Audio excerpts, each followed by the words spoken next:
Bismillahirrahmanirrahim.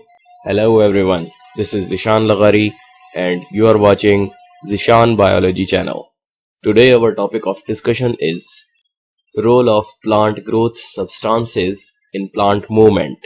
And this topic is from chapter number 16 and that is lecture number 27 and the page number is 28. It can vary in few books but the topic remains the same. We will discuss this topic through animations, diagrams, and we will also use some helping videos to visualize the concepts of this topic. जैसा कि हम देख सकते हैं, plants do not move from one place to other like animals. However, their organs show movement. जैसा कि हम according to text book देख सकते हैं कि प्लांट्स मूव नहीं करते एक जगह से दूसरी जगह जैसे कि एनिमल्स मूव कर जाते हैं. However their organs show movement. हम उनके ऑर्गन्स मूवमेंट शो कर सकते हैं और वो मूवमेंट कंट्रोल की जा सकती है बाय देयर हार्मोन्स.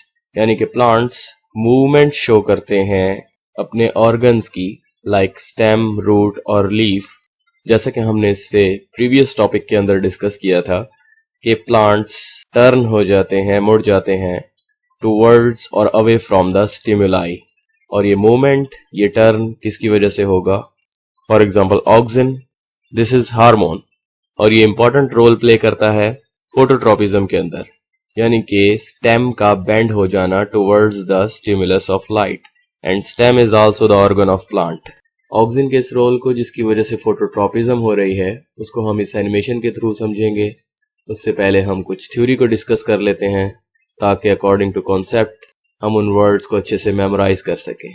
अब यहाँ पर सबसे पहले ये बताया जा रहा है, इट इज बिलीव्ड, ये यकीन किया जाता है कि अनइक्वल डिस्ट्रीब्यूशन ऑफ ऑक्सिन यानी कि गैर मसावी तकसीम ऑक्सिन की, या फिर इंडोल एसिटिक एसिड भी इसको कहा जाता है, in coleoptiles stump produces unequal cell enlargement causing a bend in the organ towards the source of light.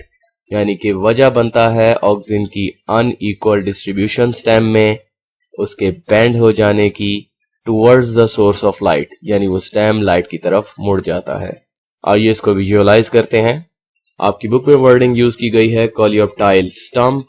तो यहां से हम एक शीट को देख रहे हैं, एक कवरिंग को देख रहे हैं, दैट इज कोलियोप्टाइल. और स्टम्प अक्सर औकात हम एमर्जिंग शूट को भी कहते हैं, यानी जमीन से निकलती हुई ऐसी शूट जिसके ऊपर कोलियोप्टाइल शीट की कवरिंग है. अब हम यहां से देख रहे हैं कि ये शूट और रूट एमर्ज हो रही है इस सीड से और हम इसकी बेंडिंग को देखेंगे, इसके मुड़ने को देखेंगे towards the stimulus of light due to unequal distribution of auxin in stem. ये रेड कलर से ऑक्सिन शो किया हुआ है और यहाँ पर शूट और रूट टिप शो की जा रही है. शूट टिप मीन्स जो न्यूली एमर्जिंग प्लांट है, अगर हम उसके स्टेम पर लीव्स को काउंट ना करें और लीव्स उस पर मौजूद ना हो तो वो स्टेम शूट कहलाएगा. और यहाँ से हम रूट टिप को भी देख सकते हैं जिसमें ऑक्सिन मौजूद है. अब इस स्टेम और शूट में और रूट टिप में ऑक्सिन डिफरेंट वे में बिहेव करेगा. जैसा कि हम देख सकते हैं कि ये कोलियोप्टाइल स्टम्प है, यानी शूट को कवर किए हुए कोलियोप्टाइल की एक शीट है या कवरिंग है, तो उसमें ऑक्सिन सेल एनलार्जमेंट करवा रहा है. जैसे कि हम सेल का साइज देख सकते हैं कि इलोंगेटेड सेल किस तरह का नजर आएगा हमें. तो जैसे ही लाइट फॉल करती है न्यूली ग्रोइंग प्लांट पर, तो हम ऑक्सिन की अनइक्वल डिस्ट्रीब्यूशन को भी ऑब्जर्व कर रहे हैं, जैसे वो एक साइड पर मूव कर गया है और दूसरी साइड से बिल्कुल रिमूव कर दिया गया है. और जिस साइड पर स्टेम में ऑक्सिन मूव किया है वहां पर सेल एनलार्जमेंट स्टार्ट होगी लाइक दिस. और जब सेल एनलार्जमेंट होगी तो स्टेम का ये पार्ट इलोंगेट होकर बेंड होना शुरू हो जाएगा towards the stimulus of light. इस साइड के सेल आप देख सकते हैं कि जहां पर लाइट फॉल कर रही है उससे दूसरी साइड पर ऑक्सिन जा चुका है जिसने सेल्स को इलोंगेट किया है और स्टेम को बेंड कर दिया है towards the source of light. और उसके अगेंस्ट रूट को ऑब्जर्व कर रहे हैं, तो रूट में इसका डिफरेंट इफेक्ट होगा ऑक्सिन का. जिस साइड पर ऑक्सिन मौजूद है वहां पर सेल्स एनलार्ज नहीं होंगे बिकॉज ज्यादा क्वांटिटी में ऑक्सिन का इनहिबिटरी इफेक्ट होगा और जिस साइड पर ऑक्सिन है वहां पर सेल्स स्मॉल रह जाएंगे और उसके अपोजिट साइड पर सेल्स एलोंगेट होंगे, तो ये root away from the stimulus bend कर जाएगी। अगेन आई विल रिपीट कि स्टेम और रूट में ऑक्सिन डिफरेंशियली बिहेव कर रहा है। स्टेम में जिस साइड पर ऑक्सिन है वहां पर सेल एनलार्जमेंट करवा रहा है और स्टेम को टुवर्ड्स द स्टिमुलाई बेंड कर रहा है।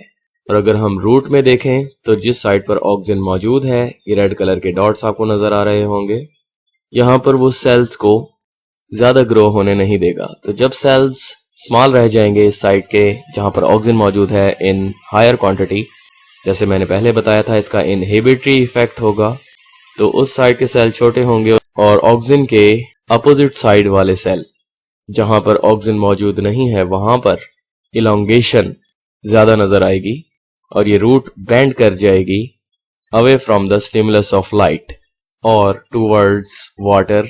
तो हमने इस पैराग्राफ से अनइक्वल सेल एनलार्जमेंट भी देखी और स्टेम और रूट की बेंडिंग भी देखी, और स्टेम की बेंडिंग देखी हमने towards the source of light. और हम ये भी देख चुके हैं कि ऑक्सिन की ही वजह से पॉजिटिव ग्रेविट्रोपिज्म और जियोट्रोपिज्म हो रहा था रूट्स का, यानी कि रूट्स मूव कर रही थी टूवर्ड्स ग्रेविटी और शूट मूव कर रहा था अगेंस्ट ग्रेविटी, यानी कि नेगेटिव जियोट्रोपिज्म शो कर रहा था। इस डायग्राम से हम थ्योरी की वर्डिंग को इलेबोरेट कर सकते हैं कि रूट्स में अपर साइड वाले सेल्स ज्यादा इलोंगेट होंगे, ज्यादा ग्रो करेंगे than its lower side. So roots curve downward and showing positive geotropism, क्योंकि उनके लोअर साइड पर ऑक्सिन की क्वांटिटी ज्यादा हो गई है और रूट्स में ऑक्सिन की क्वांटिटी ज्यादा होना इनहिबिटरी इफेक्ट है, यानी कि वो सेल्स को ग्रो करने नहीं देंगे। और अपर साइड के सेल्स ज्यादा ग्रो करेंगे तो रूट्स बेंड होंगी टुवर्ड्स ग्रेविटी लाइक दिस। और इसी तरह से स्टेम में इस साइड पर ऑक्सिन इकट्ठा हो जाने की वजह से ग्रोथ ज्यादा हो रही है सेल्स की, और on the upper side cells की ग्रोथ इतनी नहीं हो रही, तो stem curves upward. Auxin inhibits the growth of root cells. Auxin root cells की ग्रोथ को रोक देगा। The cells of the upper surface therefore elongate and root curves downward. हमने यहाँ पर देखा था ऑक्सिन ने लोअर साइड के सेल्स की ग्रोथ को रोक दिया था। Therefore cells of the upper side elongate and root curves downward. Auxin on the other hand stimulate का मतलब मुतहर्रिक कर देगा ग्रोथ को स्टेम सेल्स की। The cell of lower surface elongate and stem curves upward. जैसे ऑक्सिन ने stem के lower side पर सेल्स को इलोंगेट करवाया था, that's why stem curves upward. अब यहाँ से इस टॉपिक का हम एक और पोर्शन देख रहे हैं जो कि प्रीवियस टॉपिक से रिलेटेड है, जैसे कि नास्टिक मूवमेंट्स, और ये मूवमेंट्स किन हार्मोन्स की वजह से होती हैं। ये आपका इंपॉर्टेंट एमसीक्यूज भी बन सकता है और शॉर्ट और लॉन्ग क्वेश्चन के हवाले से भी ये पूरा टॉपिक इंपॉर्टेंट है। Nastic movements are due to some balance और ratio between growth inhibitors and growth stimulator.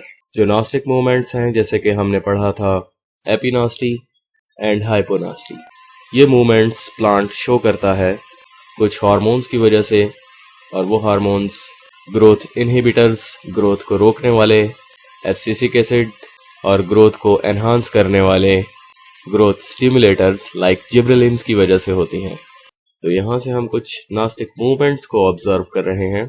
हाइपोनास्टी क्या था कि जब लोअर साइड पर पेटल्स के ग्रोथ ज्यादा होगी तो प्लांट बड कंडीशन में रहेगा और पेटल्स क्लोज रहेंगी, और जब एपिनास्टी होगी तो पेटल्स के अपर साइड पर सेल्स की ग्रोथ ज्यादा होगी और फ्लावर ओपन हो जाएगा।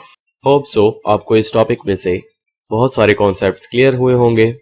And for more videos like this, don't forget to like, share and subscribe. Thank you.